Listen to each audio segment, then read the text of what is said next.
दोस्तों नमस्कार। कैसे हैं आप लोग? आपको मेरा सादर प्रणाम। आप पर भगवान श्री राम प्रभु का आशीर्वाद बना रहे।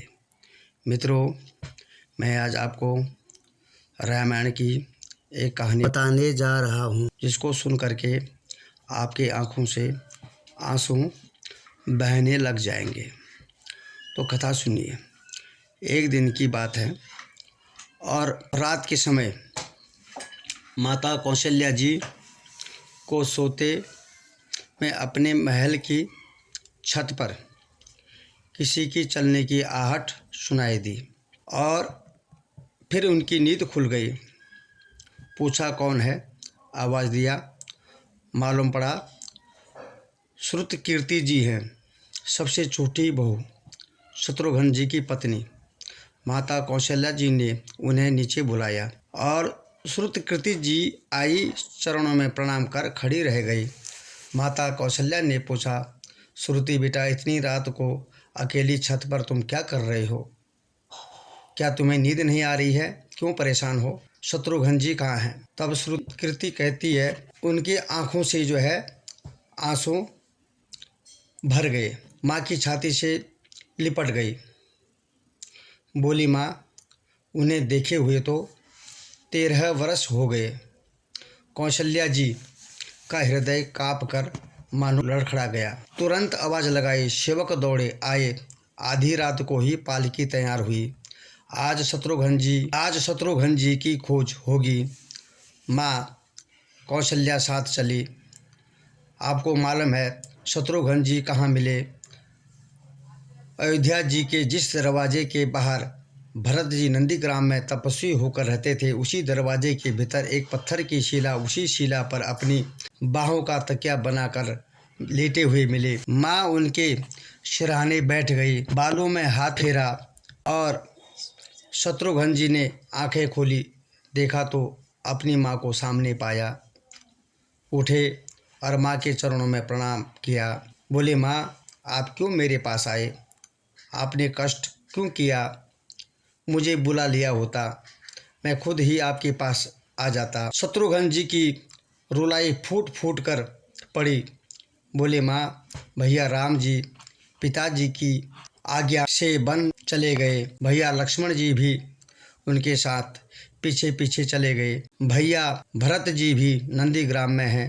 क्या ये महल, ये रथ, ये राजसी वस्त्र, ये ठाट बाट विधाता ने क्या सब कुछ मेरे लिए बनाया है? ऐसा क्यों? ये सुख मुझे नहीं चाहिए, इसकी आवश्यकता मुझे नहीं है। माता कौशल्या जी निरंतर रह गई। देखे, क्या ये रामायण कथा यह भोग की नहीं है, त्याग की कथा है? यहाँ तो त्याग की मानव प्रतियोगिता ही चल रही है और सभी प्रथम हैं, कोई पीछे नहीं रहना चाहता है। चारों भाइयों का प्रेम और त्याग एक दूसरे के प्रति अद्भुत, अभिनव और अलौकिक है।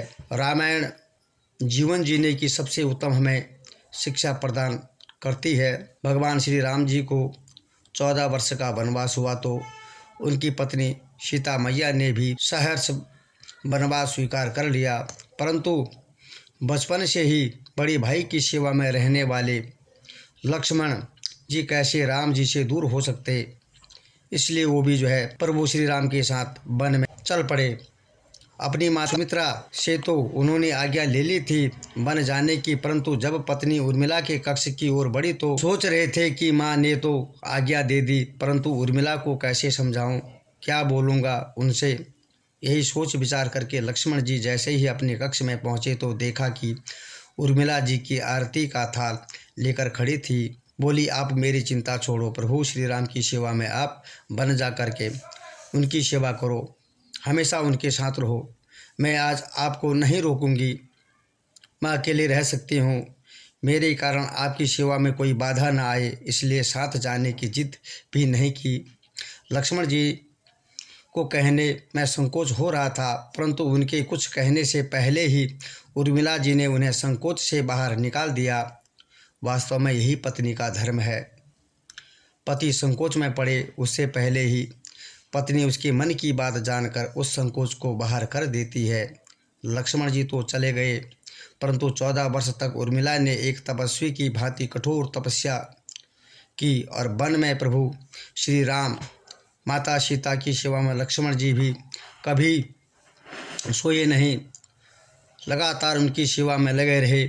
परंतु उर्मिला ने भी अपने महल के द्वार कभी बंद नहीं किए और सारी रात जागकर उस दीपक की लौ को बुझने नहीं दिया। मेघनाद से युद्ध करते समय जब लक्ष्मण जी को शक्ति लग गई थी, मूर्छित हो गए थे और हनुमान जी उनके लिए संजीवनी पर्वत लेकर लौट रहे थे, तो बीच रास्ते में जब हनुमान जी अयोध्या के ऊपर से गुजर रहे थे तो भरत जी ने उन्हें राक्षस समझकर बाण मारते हुए और हनुमान जी नीचे गिर जाते हैं। तब हनुमान जी भरत जी को सारा वृत्तांत सुनाते हैं कि सीता जी को रावण अपहरण कर ले गया, युद्ध में लक्ष्मण जी मूर्छित हो गए हैं। यह सुनते ही कौशल्या जी कहती है कि राम को कहना कि लक्ष्मण के बिना अयोध्या में पैर भी मत रखना। तब राम वन में ही रहे। लक्ष्मण की माता जी सुमित्रा कहती है कि राम से कहना कि कोई बात नहीं है, अभी शत्रुघ्न है मेरे पास, मैं उसे वहाँ भिजवा दूंगी।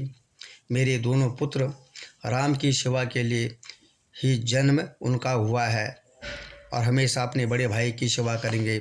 माताओं का प्रेम देखकर हनुमान जी की आंखों में अश्रुधारा बह रही थी, परंतु जब उन्होंने उर्मिला जी को देखा तो सोचने लगे कि यह क्यों एकदम शांत शांत और प्रसन्न खड़ी है, क्या इन्हें अपने पति के प्राणों की कोई चिंता नहीं है। तो हनुमान जी पूछते हैं, देवी जी आपकी प्रसन्नता का क्या कारण है, आपके पति के प्राण संकट में हैं, सूर्य उदय होते ही सूर्य कुल का दीपक बुझ जाएगा।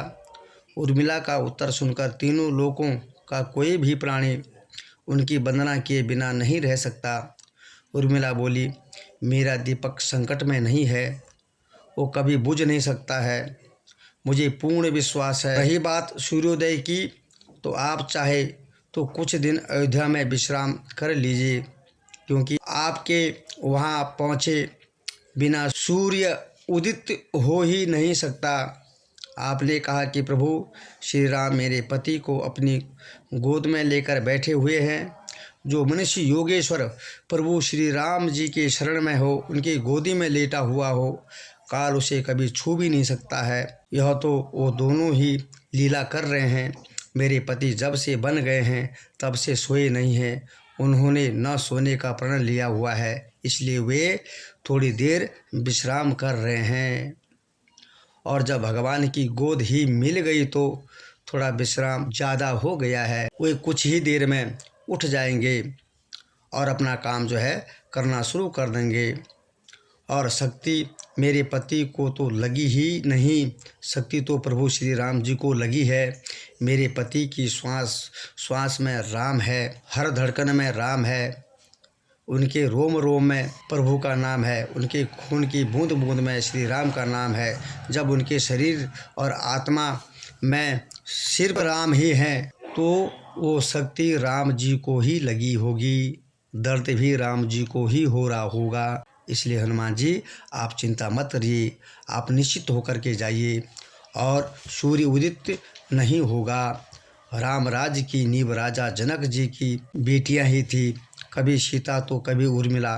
भगवान श्री राम ने तो केवल राम राज्य का कलश स्थापित किया था, परंतु वास्तव में राम राज्य इन सब के प्रेम, त्याग, तपस्या, समर्पण और बलिदान से ही आया हुआ है। जिस मनुष्य में प्रेम, त्याग, समर्पण की भावना हो, उस मनुष्य में ही श्री राम बसता है। प्रभु राम उसी के ही हैं। कभी समय मिले तो अपने वेद पुराण, गीता, रामायण को पढ़ने और समझने का प्रयास कीजिए। जीवन को एक एक अलग नजरिए से देखने का मौका मिल जाएगा, जीने का तरीका मिल जाएगा। जीवन कैसे जीना है, यह रामायण से ही हमें सीख मिलती है। तो मित्रों, आज की कथा यहीं पर संपन्न होती है। जिस प्रकार मर्यादा पुरुषोत्तम श्री राम प्रभु जी ने मर्यादा में रह करके पूरे मानव जीवन का कल्याण किया है, तो इसलिए मित्रों हमको भी मर्यादा में रह करके अच्छा जीवन जीना चाहिए। छोटे बड़े का मान सम्मान होना चाहिए। परिवार कैसे चलता है, इस प्रकार जो है सबको एक दूसरे के प्रति लगाव, प्रेम, विश्वास हमेशा जो है सदैव बना रहना चाहिए।